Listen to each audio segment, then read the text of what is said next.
So yesterday's game was an absolute disgrace because I was ashamed of my club. Barcelona went to that game sleeping, like just like PSG. Sevilla played one-on-one, serious, aggressive marking, and Barcelona players they all looked confused. That first half performance was like the worst I've seen Barcelona since Koeman. I haven't seen Barcelona play that bad since Koeman was the coach. They were an embarrassment to watch. The position that need the most attention of all our positions is the defense, and we still did not address it during the summer. We were supposed to make like two different defensive signings, but look at us now. Look at where we are now. We are shuffling between Araujo, Gracia, and Christensen. All three of these defense centre backs now are nothing compared to the level at which Barcelona is right now. I believe Deco has to make a quick January signing. If not, I think the season is over because our defensive line is bad.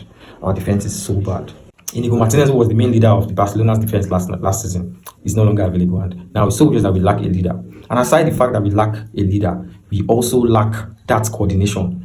If the leader is not around, you can still be coordinated, but we lack that coordination also. And I feel like he needs to decide on who the two starting centre back pairing is going to be.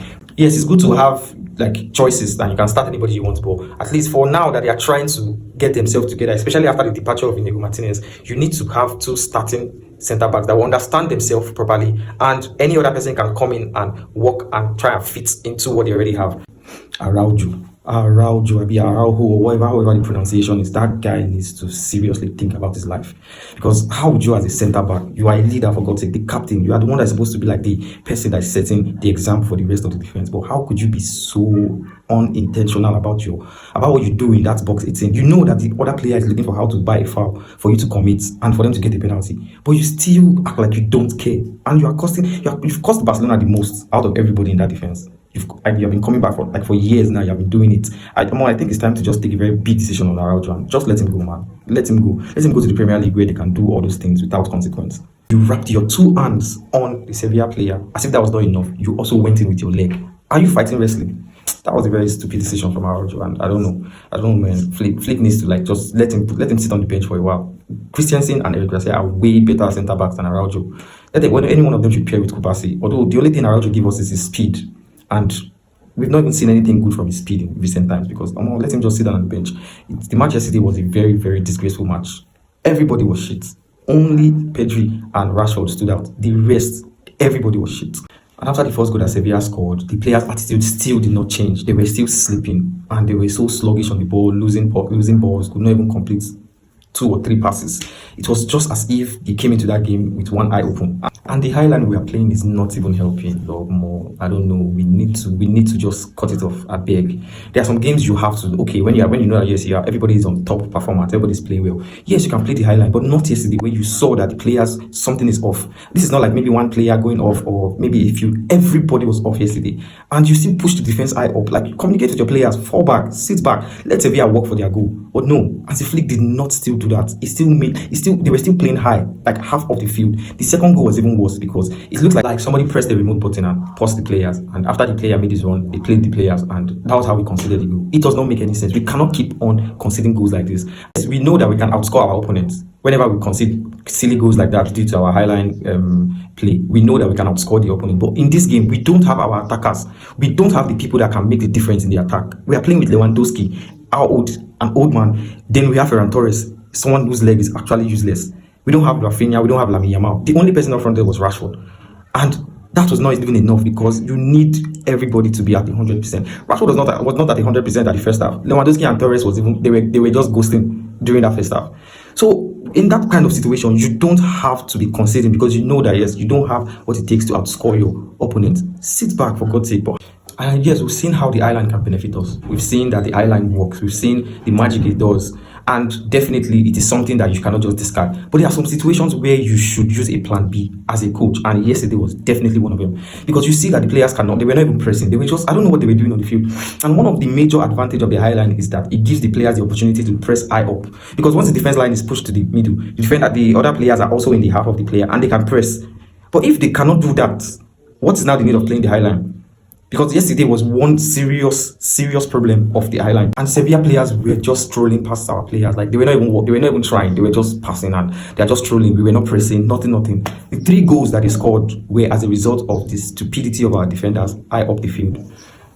The penalty was Araujo's stupidity. Then the other 3 goals was just a highlight. Come on now, it's Sevilla we are talking about. There's no way Sevilla can outplay or even try to penetrate Barcelona's defense if we were seated where we were supposed to be seated.